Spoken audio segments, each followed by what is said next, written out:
A ti, el alfa y el omega, el principio y el fin, y el gran yo soy, me rindo.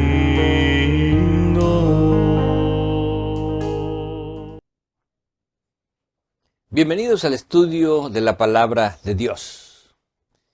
Y hemos llegado al final del libro de Génesis, estudiando estas maravillosas historias de los patriarcas, de los hijos de Dios. Pedimos nuevamente la bendición de Dios para el estudio de su palabra. Gracias, Señor, porque tu mano siempre está con tus hijos fieles. Y porque aunque se atraviesen momentos difíciles, circunstancias adversas, tú nunca desamparas y siempre cumplirás el plan que tienes para cada uno de ellos. Que esta bendición nos pueda alcanzar a todos en el nombre de Jesús. Amén. Y llegamos a la parte más emocionante en la vida de Jacob.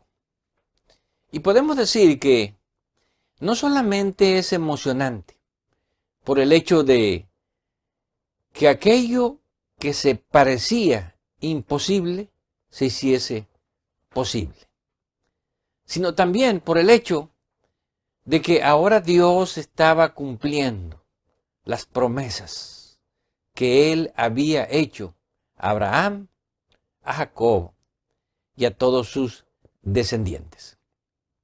Y cuando hablamos acerca de José y cómo José deja un legado de fe, de fidelidad, de amor, de perdón para cada uno de nosotros, nos preguntamos, ¿qué fue lo que realmente había dentro de José? Que pudo hacer de él el hombre, el modelo patriarcal, y que a la vez, en cierta medida, viene a ser el tipo o la figura de Jesús en cuanto a su carácter. Y en el capítulo 41, versículo 38, encontramos cuál era el secreto en la vida de José. Dice el versículo 38, y dijo Faraón a sus siervos, ¿acaso hallaremos a otro hombre como este, en quien esté el Espíritu de Dios? Aquí encontramos cuál era el secreto de la vida de José. Faraón lo descubrió. El mismo Potifar también lo descubrió. Y era que el Espíritu de Dios siempre moraba en el corazón, en la mente de José. ¿Por qué? Porque si el Espíritu de Dios no está en nosotros, nosotros no somos nada espiritualmente. Si el Espíritu de Dios no mora en nosotros, Pablo dice allá en Romanos 8, no somos cristianos, no somos de Cristo. ¿Por qué? Porque es el Espíritu de Dios quien realmente dirige, quien realmente controla la naturaleza humana y quien finalmente hará que la voluntad de Dios se cumpla en nuestras vidas. Pero había llegado el momento en que la noticia de la aparición de José y también de la bendición que ahora era José para todo el mundo de aquel entonces, llegase también a su padre, Jacob. Y es interesante notar, ahora en el capítulo 45, que cuando José despide a sus hermanos, él les hace una recomendación. Dice el versículo 24, despidió a sus hermanos y ellos se fueron. Y él les dijo, no riñáis por el camino. Entre las cosas que José pensaba acerca de sus hermanos, era el hecho de que al regresar a la tierra de Canaán, ellos estuviesen peleando, estuviesen riñendo. Y alguien podría pensar, ¿sobre qué iban a reñir? Si realmente lo que llevaban ahora a la tierra de Canaán era la mejor noticia. Pero la naturaleza humana siempre tiene debilidades. Y José, conociendo a sus hermanos, sabía que en el camino de vuelta a Canaán estarían indudablemente recriminándose, culpándose y tal vez poniendo la culpa sobre quienes habían de alguna manera influido más para destruir la vida de José. Y de esta manera José les estaba diciendo, ustedes tienen que olvidar ese pasado, traer al presente un pasado lleno de problemas, un pasado lleno de amargura, un pasado lleno de las cosas que nos han pasado en nuestra vida y que nos han dejado marcados. No va a servir para otra cosa, sino solamente para crear reproches, para crear represalias. Y de esa manera estamos todavía atados a un pasado que en nada nos ayuda ni emocionalmente ni espiritualmente. Por lo tanto, José estaba dando una lección importante. Olviden el pasado, dejen de reñir, dejen de culparse y ahora cultiven el amor. Y cuando llegan ahora ellos con la noticia a su padre, dice el versículo 26, y le dieron las buenas nuevas, diciendo, José vive aún, y es el Señor de toda la tierra de Egipto. Esa noticia podría haber matado de un infarto, no de pena, sino de gozo a Jacob. Y la reacción que produjo se refleja aquí en el texto bíblico. Dice, y el corazón de Jacob se afligió porque no lo creía. Tal vez a los seres humanos, tanto las malas noticias como las buenas noticias, cuando se cree que ya es imposible tener buenas noticias, nos impresionan de tal manera que nos turban, nos afligen. Y ahora el corazón de Jacob estaba afligido. ¿Por qué? Porque él no podía creerlo. Para él, durante 22 años, que fue el tiempo en que Jacob no vio a José, porque había sido vendido como esclavo, hasta ahora que nuevamente puede encontrarse con él. Habían pasado 22 años de luto, de dolor, de sufrimiento, de pena. Y no podía creer que realmente esta historia fuese verdad. Por lo tanto, le resultaba difícil aceptar lo que sus hijos le estaban diciendo. Tal vez sus hijos estaban confundidos. Tal vez sus hijos estaban tratando de hacerle pasar un buen tiempo después de tantos años de amargura. Pero no, él se dio cuenta que esta era una noticia que no solamente venía de parte de sus hijos, sino era la buena noticia de Dios, que él siempre había esperado y que pensaba que jamás se podría cumplir. Y nos dice el siguiente versículo, que es el 27, y ellos le contaron todas las palabras de José que él les había hablado.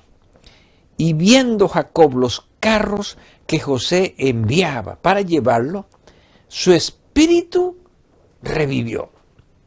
Aquí podemos encontrar algo realmente importante para nosotros los seres humanos. El espíritu de Jacob, podemos decir que era un espíritu casi muerto.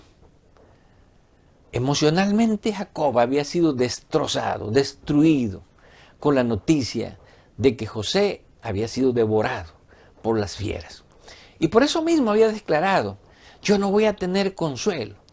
Y ahora voy a descender a la tumba en mis canas, en mis vejez, con este dolor tan grande en el corazón.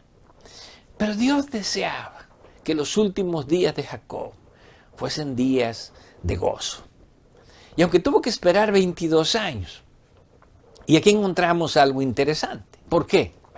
Porque fue en este momento en que Dios se le volvió a manifestar a Jacob. Y dice el capítulo 46, versículo 2, y habló Dios a Israel en visiones de noche y dijo, Jacob, Jacob. Y él respondió, heme aquí. Y dijo, yo soy Dios, el Dios de tu padre. No temas de descender a Egipto, porque allí yo haré de ti una gran nación. Yo descenderé contigo a Egipto, y yo también te haré volver, y la mano de José cerrará tus ojos. Podemos decir que en medio del dolor, de la pena, del pesar que muchos seres humanos experimentamos por las tragedias con que nos ha golpeado la vida, en algún momento Dios puede cambiar. Dios puede traer la noticia de la vida que esperamos.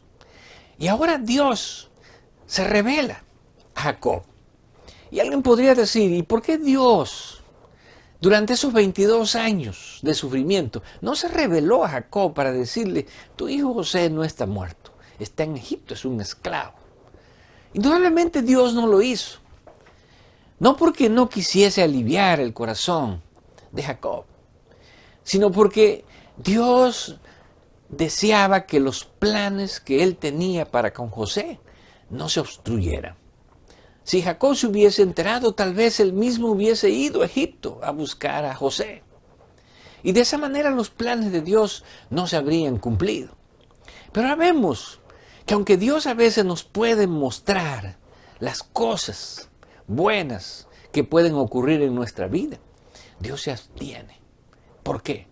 Porque Él desea que las cosas se desarrollen de acuerdo a su voluntad, de acuerdo a su propósito, porque Él conoce mejor cuál es el tiempo más propio, más oportuno, para que nosotros podamos recibir esas buenas noticias de Dios.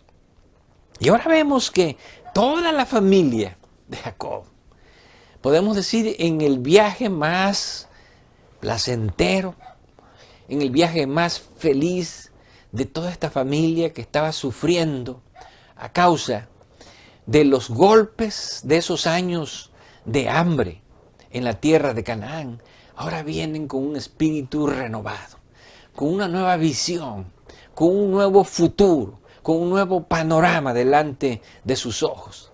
Y vemos cómo Dios puede revivir el espíritu de los quebrantados. Indudablemente, cuando nosotros confiamos en las promesas de Dios, cuando creemos en las palabras de Dios, Dios de alguna manera recompensará en algún momento y quitará de nosotros la pena, el pesar, para darnos el gozo que nosotros tanto hemos esperado. Y aquí vemos el reporte que hace el capítulo 46 de la familia de Jacob que descendió para Egipto.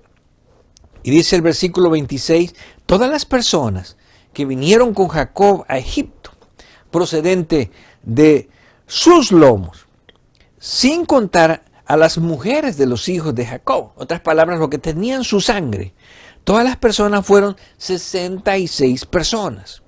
Y los hijos de José, que le nacieron en Egipto, 2 personas. Todas las personas de la casa de Jacob que entraron en Egipto fueron 70 personas. Aquí encontramos que de los descendientes sanguíneos de Jacob venían 66 personas. Y al final se fueron la suma 70. ¿Por qué? Porque debemos de contar a Jacob, que serían 67. Debemos de contar ahora a José, que estaba en Egipto, que serían 68. Y a los dos hijos de José, Manasés y Efraín, que le nacieron en Egipto. En total, 70 personas. Aparte todas las mujeres de sus hijos, aparte todos sus criados. Indudablemente era una procesión llena de esperanza, llena de gozo y sobre todo llena de gratitud a Dios.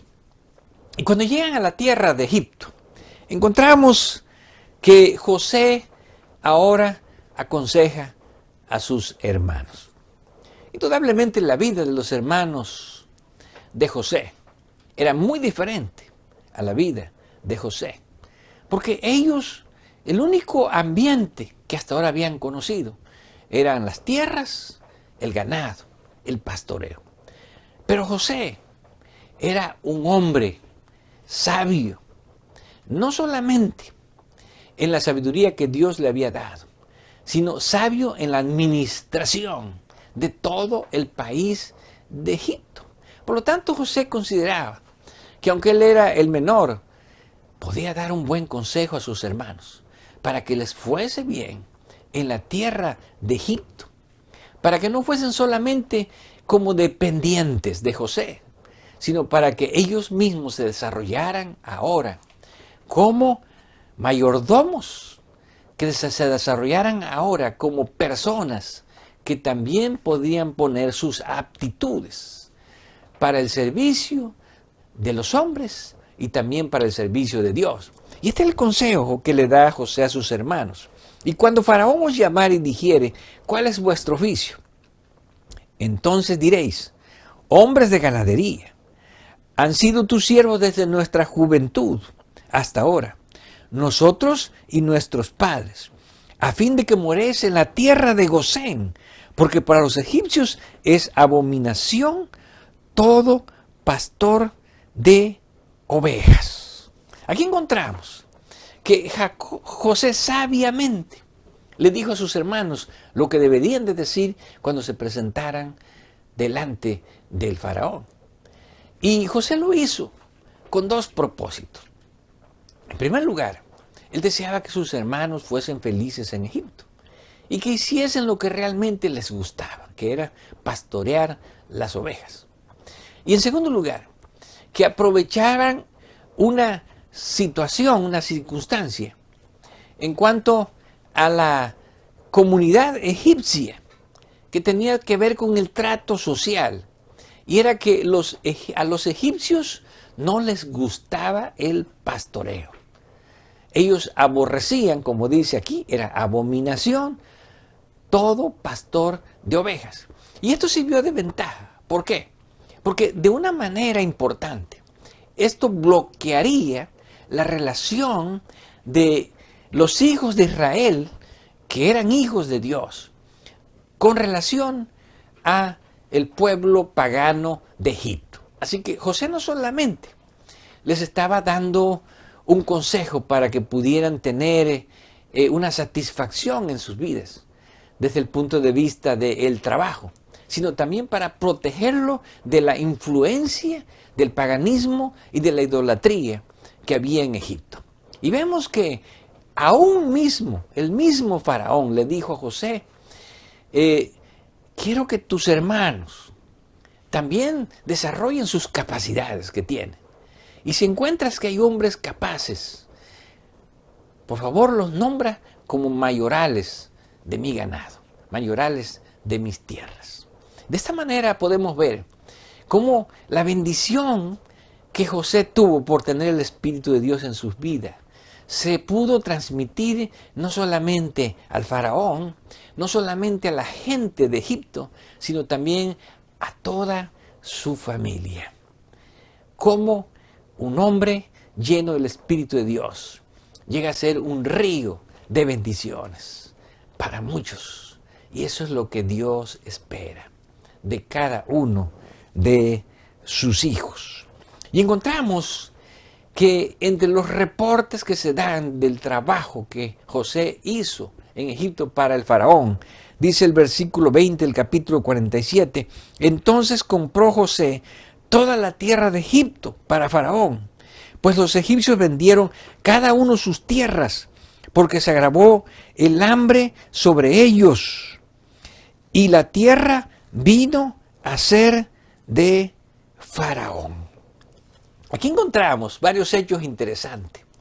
Primero, los egipcios, cuando el hambre vino sobre la tierra, tuvieron que gastar todo su dinero para comprar comida. Así que el dinero de los egipcios pasó a ser del faraón. Y después tuvieron que vender todo su ganado para poder tener el alimento. Por lo tanto, el ganado de ellos pasó a ser del faraón. Y finalmente tuvieron que vender sus tierras y convertirse en ellos en siervos del mismo faraón, según lo que nos dice este relato. Y tuvieron que pagar 1/5 de todas sus ganancias para el tesoro del rey. Solamente los sacerdotes estuvieron exentos de esta circunstancia. ¿Por qué estuvieron exentos? Porque ellos tenían una ración de la comida de la mesa del faraón. Y vemos ahora que estos años de bendición para Jacob, Dios se los multiplicó. ¿Por qué? Porque cuando él entró en Egipto, tenía 130 años. Y dice el versículo 28, vivió Jacob en la tierra de Egipto 17 años. Y fueron los días de Jacob, los años de su vida, 147 años. A lo mejor podríamos decir, estos fueron los mejores años de su vida. Por lo tanto, no siempre los años de la vejez son los peores. Sí, son los peores en cuanto a la condición física del hombre.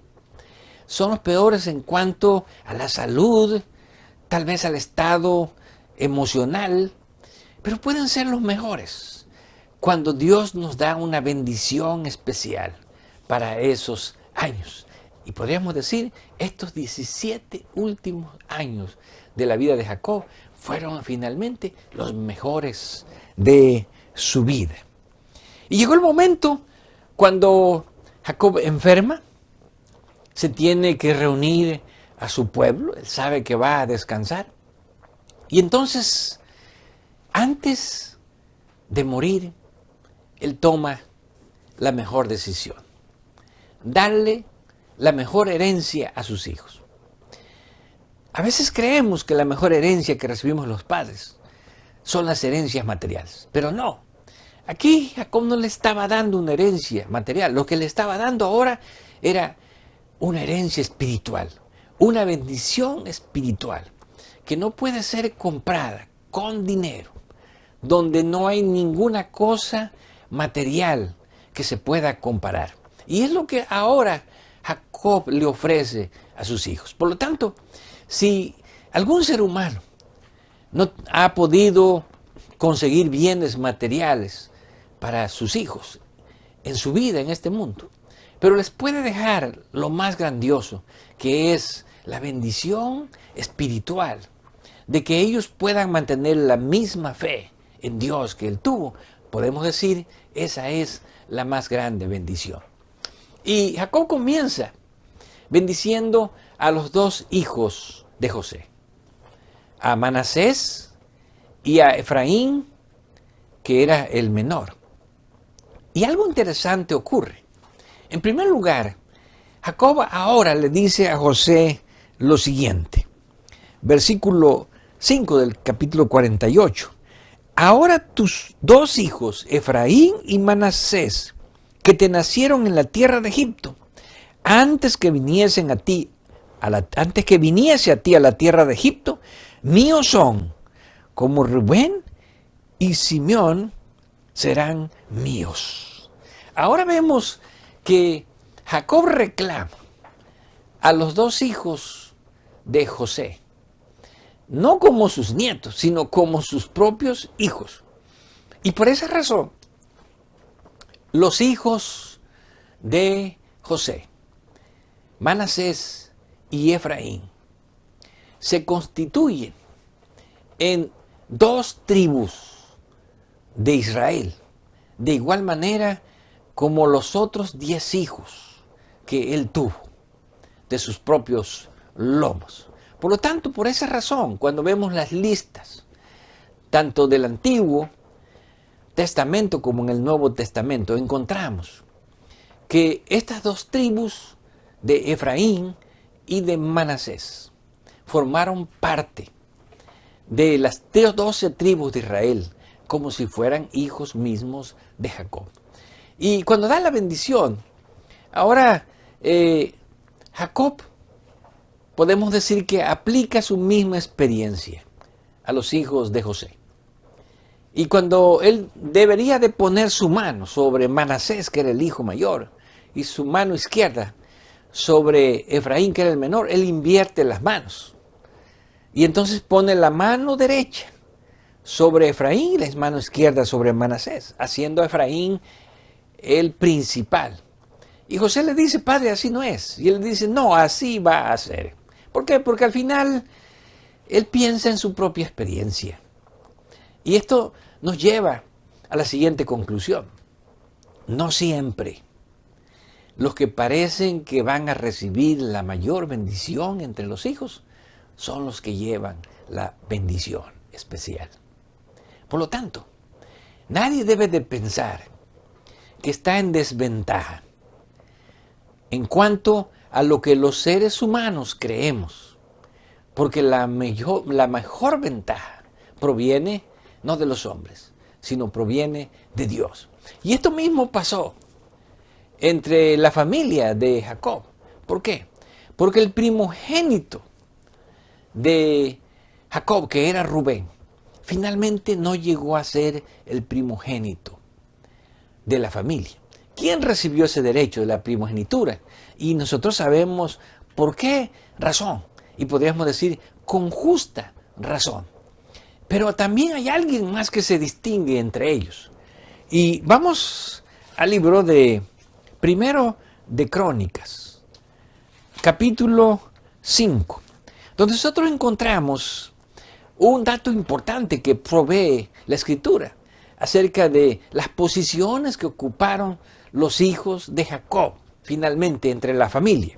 Y dice el capítulo 5, versículo 1, los hijos de Rubén, primogénito de Israel, porque él era el primogénito, mas como violó el hecho de su padre, cuando se acostó con una de las concubinas de su padre, sus derechos de primogenitura fueron dados a los hijos de José, hijo de Israel, y no fue contado por primogénito. Aquí vemos nuevamente, la bendición espiritual no se da por haber nacido primero. La bendición espiritual se da por la fidelidad. Y dice el siguiente versículo, que es el 3. Fueron pues los hijos de Rubén, primogénito de Israel, Hanoc, Falú, Esrón y Carmi. Podemos decir, ninguno de ellos llegó a ser conocido. ¿Por qué? Porque él no tuvo la primogenitura. Dice el versículo 2, bien que Judá llegó a ser el mayor sobre sus hermanos y el príncipe de ellos, mas el derecho de primogenitura fue de José. Así que nosotros vemos que las bendiciones espirituales no se ganan por las posiciones de la familia. Las bendiciones espirituales se ganan por la fidelidad a Dios.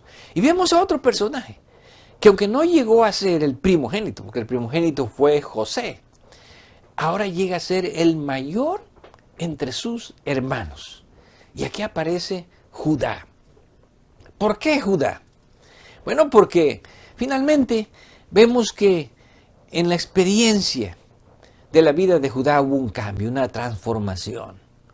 Porque él fue indudablemente uno de los que instigaron para destruir la vida de José. Pero cuando las personas se arrepienten, sinceramente y buscan a Dios, Dios les dará una bendición abundante espiritualmente. Y esta fue la experiencia de Judá.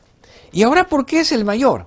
Bueno, porque cuando regresamos ahora al libro de Génesis, capítulo 49, encontramos que antes de su muerte, ahora Jacob también bendice a sus otros 10 hijos.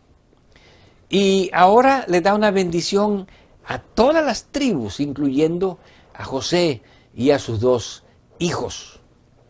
Y en esta bendición encontramos que la mayor bendición la recibe Judá. ¿Por qué Judá? Porque las otras bendiciones fueron grandes. Pensando también en la gran bendición que recibió José. Esta fue la mayor. ¿Y qué hacía? Que la bendición, que a la vez era una profecía que estaba dando sobre sus hijos, convirtieran a Judá en el príncipe, en el mayor de todos sus hermanos. Dice el versículo 8 del capítulo 49, Judá, te alabarán tus hermanos, tu mano en la cerviz de tus enemigos. Los hijos de tu padre se inclinarán a ti. Cachorro de león, Judá, de la presa subiste, hijo mío. Se encorvó, se echó como león, así como león viejo. ¿Quién lo despertará? No será quitado el cetro de Judá, ni el esquilador de entre sus pies, hasta que venga Silo. ¿Cuál era la promesa más grande que se había dado, la profecía y la bendición a Judá? Era la venida de Silo. ¿Y quién era Silo? Bueno, en el hebreo el término Shiloh, que viene de Shalom, significa el pacificador, el que trae la paz. ¿Y a quién es que se está anunciando proféticamente como Shiloh? Bueno, vamos a ver que a quien se anuncia aquí es que de Judá vendría el tan esperado Mesías, que traería la redención final para el pueblo de Israel. Y los siguientes versículos lo confirman con las siguientes palabras que nosotros conocemos en la experiencia de Jesús. Versículo 11, atando a la vid su pollino y a la cepa el hijo de asna. Lavó en el vino su vestido y en la sangre de uva su manto. Sus ojos rojos de vino y sus dientes blanco de leche. Aquí se presenta a Jesús desde 2 aspectos. Como aquel varón humilde que cabalga humildemente, pero como rey montado sobre un pollino.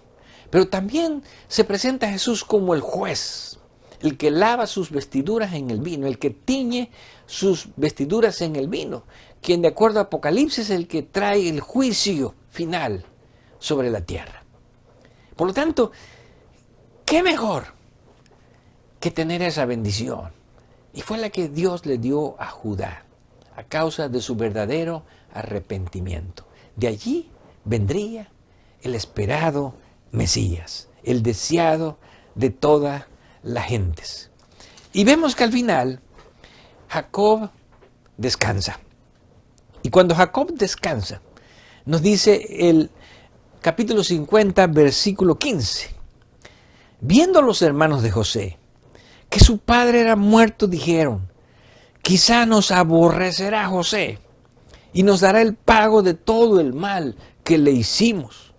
Y enviaron a decir a José, tu padre mandó antes de morir diciendo, así diréis a Josué, te ruego que perdones ahora la maldad de tus hermanos y su pecado, porque mal te trataron.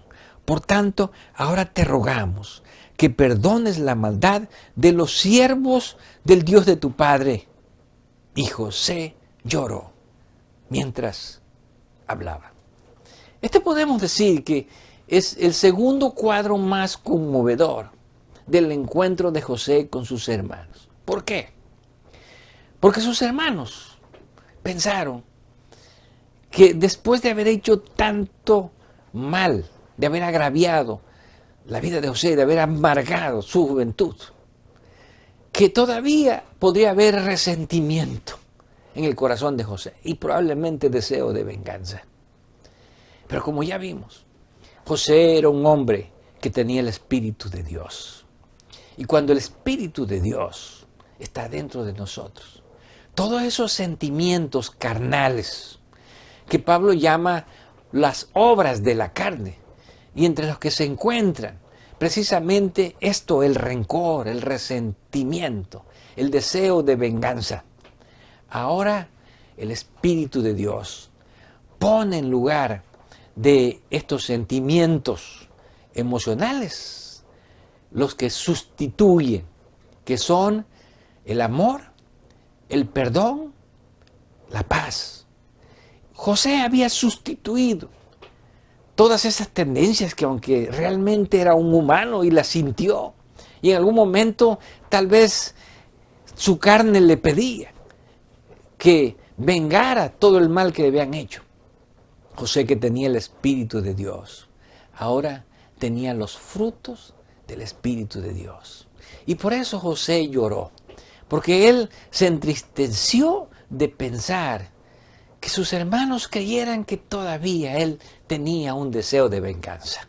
Y las últimas palabras que encontramos aquí realmente son impresionantes. ¿Por qué?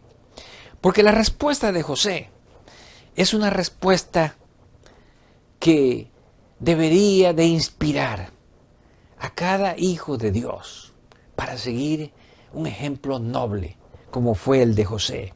Dice el versículo 18, vinieron también sus hermanos y se postraron delante de él y dijeron, henos aquí por siervos tuyos.